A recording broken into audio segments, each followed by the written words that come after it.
So guys, Mr. Dele Farotimi has come again with another tough message, considering what is happening in Nigeria, and he's saying, what else do you expect when you have somebody in the person of the current president as the leader of the country? Take a look at this clip. Publishing a list of terror financiers, and then you hear somebody say, how can you be calling somebody terrorist when you yourself, you are a forger, a drug pusher? Where are the elders? These are the questions that comes to mind when you see the madness in the Nigerian space. When you hear about 3.7 billion having been spent to pad the budget. So guys, the question remains, these people who are there, at the helms of affairs of this country, do they really care about the people? Do they care about Nigerians? They are just there for themselves. Look at how Mr. Dele described them. Where are the elders to point out when things are going wrong? Those are the functions of the elders. That is what they are meant to do. But we're in a situation where those who are meant to know better are almost always the ones who behave as miscreants. Let's take, for instance, your Senate president. Akpabio cannot be less than 60. I don't know what his real age is. Let's take again your president. Everything is suggestive of the fact that he's at least 70-something years old. But what are they doing? They are the ones who are constantly bringing evil into our space and normalizing it as though that is the way things should be.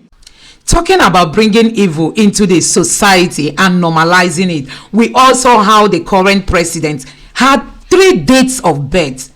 He also forged his certificate and all that. And all those things currently have been normalized going by the judgment that was given by the judiciary. Don't forget that somebody like Akpabio never participated in the election. But today, he's not just on the Senate floor. He is the Senate president of Nigeria. Take a look at what Dele said in this video. Just take your time and listen to the full clip. At the elders to point out when things are going wrong, those are the functions of the elders. That is what they are meant to do. But we are in a situation where those who are meant to know better are almost always the ones who behave as miscreants. Let's take, for instance, your Senate president. Akpabio cannot be less than 60. I don't know what his real age is. Let's take again your president. Everything is suggestive of the fact that he's at least 70-something years old.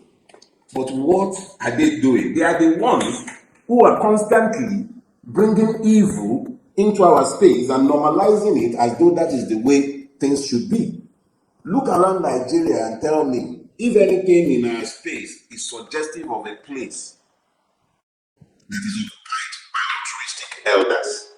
The only thing that you hear these elders constantly demanding are self-gratifications. From the judiciary, let's talk about the judiciary. Before you became an appellate court judge, it is assumed that you have proven your brilliance in the lower court. But by the time you get to the Court of Appeal, for instance, you are almost always in your 50s, some in their 60s, and then they begin to gain the numbers. But by the time you get to the Supreme Court, you are almost always in your 60s. So you would imagine that these are persons who should be fixed on posterity. Before you get into the Senate, you are either in your late 40s if you are actually fortunate to start your political career early. But now that they've turned the Senate into the retirement home of governors, you find that they are almost always in their 60s, in their 70s. This is not suggestive of a space where you should find people scrambling for material acquisition, primitive material acquisition. Akpabio, for instance, has been in governance for over 20 years. He's been a 2-time governor. He's been in the Senate before. He's been a minister. How much can you spend in one lifetime? Or has somebody told these people that they can come back a second time? You find men like Gowon, who has been the president of this country in his 20s. And he was so intemperate that he will still be talking about the glorification of genocide. These are the kind of elders that populate the Nigerian space. I'm speaking specifically of Odi. Let me be clear. A court of law, I believe it was a federal high court, asked the federal government to pay approximately over 10 billion in damages for what happened in Odi. Now, understand this. The man who led the massacre of policemen in Odi, was still strutting around, and I believe he was the head of some vigilante group that was formed during Timipre Silva's time as governor. So a murder that had taken place, I believe, since 2000, the murderer, the head of that group, I think some guy named Ken, was not apprehended and killed in questionable circumstances for that matter until about 2009. But multiple innocent people had been wiped out. So if you do not leave a legacy of credible service in your youth, if the community does not recognize you as a good man, altruistic person when you were young, your voice is devalued in your old age. So it is not every elder that preaches good that is listened to. They are more focused on dissipation. In their old age, they are still busy chasing skirts. In their old age, they still want to build mansions. How many rooms can you sleep in one lifetime?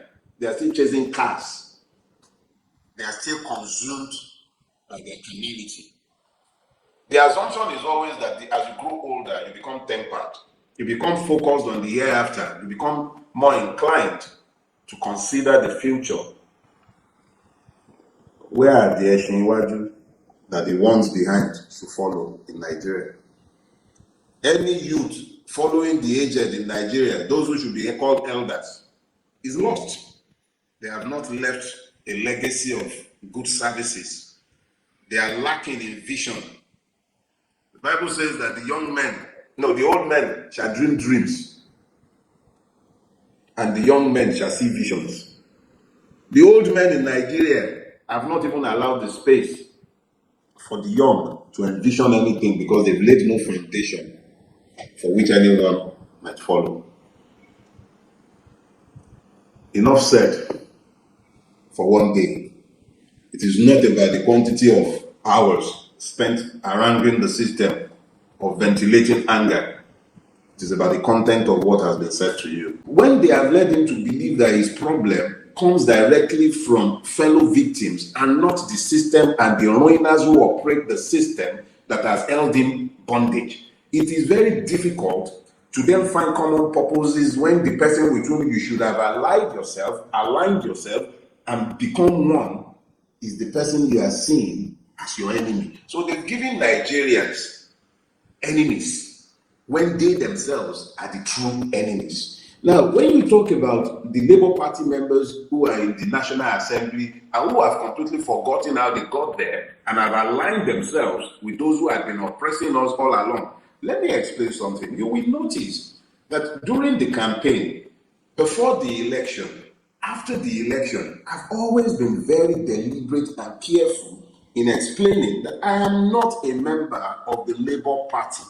I have been saying this because I always knew that the problem is not the political party.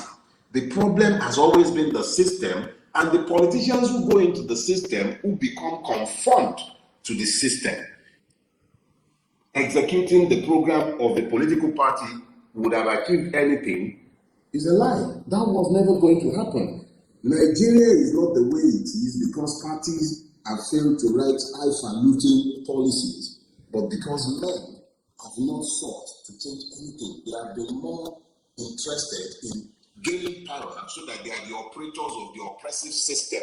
So whether they are PPP, PDP, APC, Labour Party, whatever, once they get into the National Assembly, they become, where are the elders? Nigeria, where are the elders? Why would I ask that question? I have found myself observing all manners of abnormalities, anomalies, abominations, things that should not happen, becoming normalized within the Nigerian space. I have found things that should not be seen becoming the norm. I have seen people making excuses for what they should decry.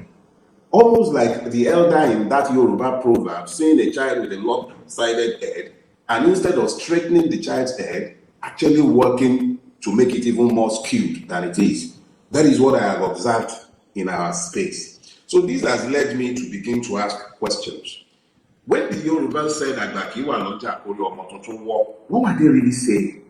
They had presumed that the elders that would be found in that space were wise elders, altruistic elders. Who is an elder? Somebody who has seen life, who has been matured by life, who have gained experience, who have stopped being existential in their outlook, who are more considerate, who are tempered by age and by experience, where we are and where we are going. So it now begs the question, where are the elders of Nigeria? This question is pertinent because everywhere you look in the space called Nigeria, every aspect of our national life, from education to healthcare to road infrastructure to security to governance, nothing is suggestive of a people who are blessed with elders. Because nothing about this should be considered normal. Everything in our space is maddening. If they are not killing soldiers in Okwama, it is soldiers that is on reprisal attack in Okwama. If they are not killing policemen in Delta, it is policemen that are busy shooting somebody else. If they are not kidnapping children from schools in Kaduna, it is in Jangabe that they are kidnapping children. If they are not hearing a madman like Gumi telling us how terrorism is a business, you are hearing a government succeeding another government from the same party coming out years after the fact and publishing a list of terror financiers. And then you hear somebody say, how can you be calling somebody terrorist when you yourself, you are a forger, a drug pusher? Where are the elders? These are the questions that comes to mind when you see the madness in the Nigerian space. When you hear about 3.7 billion having been spent to pad the budget, and the same government, the same National Assembly could not find 5 billion for the student loans. But you begin to ask these questions because this is not suggestive of a people who are going anywhere good anytime fast. So you begin to ask this question, and this question has been bothering my mind, and I've had an extra week to consider this. So I ask the question, Nigeria, where are the elders? But it's not full of wisdom. An old idiot, an old fool, an unwise elder. Those are the people we call Agbaya. So even in the Yoruba tradition, there was always a recognition of the fact that some people might be old, but be unwise. So what has happened to us as a people? From the land of the Yorubas to the land of the Ndigos, to Alaibo, to the land of the Hausas, to the land of the Fulani, the Kanuris, the Ijos, the Biobio. Where are the elders? Why is the country going to the dogs? Why are young men and women fleeing our country? And you do not hear a whimper from those who should know better, who should be tempered with age, who should understand the temporal nature of the life they are living, because they've lived long enough to have buried brothers, to have buried sisters, some have buried wives, some have buried husbands, some have buried their own children. But they are still fixed on living as though they would live forever. Nigerians, it's time for us all to stand up and demand that our sitting governors give us the amount they are giving to the ex-governors. They should disclose that, just like the step that Governor Alex Oti took in Abia State. You should be demanding that your governor discloses how much is being paid to the ex-governors, so that you know where the state money is going to, where the federal money is going to. Nigerians, these people are the ones whining and dining on the Nigerian golden table, leaving the masses to languish in hunger and penury. Honestly, we have wicked set of politicians, and that is just what we are seeing today. So it is time for us, even if it means protesting, it is time to demand that the sitting governors of the 36 states of Nigeria tell Nigerians how much they give to the ex-governors and their deputies yearly and monthly. I think this is going to help us. Also, we must demand that these old politicians who have been in service for up to 20 years and they are not ready to retire, it is time for us to demand that they shouldn't even be given the chance to participate in elections, not to talk of being voted into power. Because if you don't take your stance, I tell you, some of these people have seen the National Assembly to be, you know, their retirement home. They are not ready to go. It's not as if their people are voting them in. They know how to wangle their way through INEC, through the judiciary, and they've been there for years. I listened to Mr. Ndume, you know, the senator from Borno State. From Borno State, when he mentioned the year he came to the National Assembly. Nigerians, you'll be shocked to your marrow how long this man has been there. And some of them will claim that it is their people who want them to be there. That is, their people have given them a permanent seat, you know, on the floor of the Senate, or, you know, at the National Assembly. So nobody in their community is being raised to take over leadership. That he is not helping to groom young leaders, and that is why he remains the only useful person in his state or his senatorial district. So guys, a whole lot is happening in this country. Nigerians, you must rise up. You must demand that these governors disclose how much they give to ex-governors and their deputies, so that we will know where our money is going to. Let me know what you think about this in the comment section below. Please don't forget to subscribe to the channel, turn on the notification bell. Please give this video a like so that YouTube can recommend it to others, and drop your thoughts in the comment section below. Thank you.